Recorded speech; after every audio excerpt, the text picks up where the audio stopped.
Благодарам, количке, за образложувањето на буџетот од ваша гледна точка и особено за акцентот ставен на образование. Јас имам неколку прашања до вас во однос на образованието. Имено вие се пофаливте дека поголемиот дел од прифатените амандмани биле од опозицијата, меѓутоа вие не ги прифативте сите амандмани, особено оние за образование кои што беа многу значени, како што е на пример амандманот за изградбата на факултетите Финки и за физичка култура.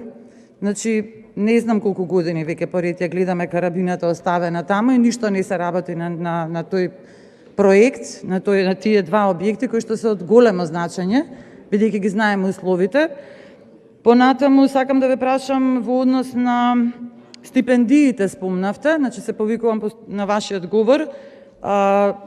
Колешка, вие давате стипендии, државата дава стипендии за доусовршување во странство, меѓутоа не знам дали приметувате дека студентите не се враќаат по тоа во Македонија, а и дополнително гледаме постојано реакции од студенти кои што добиле стипендии, а кои што сега се без работа и кои што постојано апелираат дека се во Македонија, дека се на располагање, но се без работа.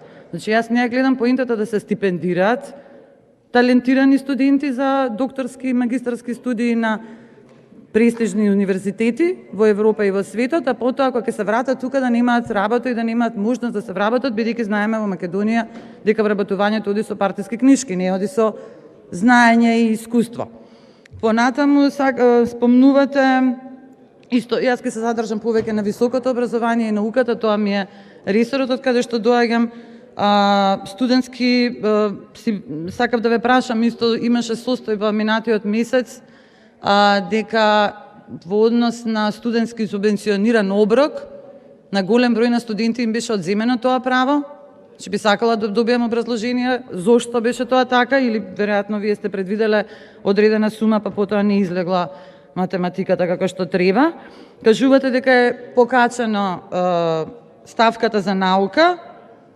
Јас не би се согласила со вас. Генерално буџетот е голем. Знаеме дека е најголемиот буџет ова, па така да и ова покачување на науката повторно не го покачи процентот. Можеби бројката е покачи, ама процентот не го покачи.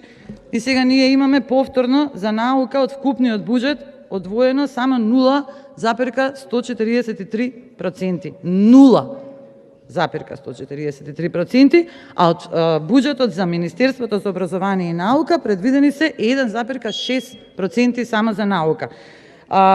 И тоа, само уште ова да го кажам, значи за универзитетите имате покачување од 4%, меѓутоа најголемото покачување е за Универзитетот Мајка Тереза, кој што е 60%, додека пак за другите универзитети има некои благи покачувања од 1% или 4%, а Универзитетот во Битола дури намален буџет за 2%. Така да немојте да ни кажувате дека е буџетот развоен за образованието, особено високото и науката, кога бројките тоа не го кажуваат и фактите во државата. Благодарам.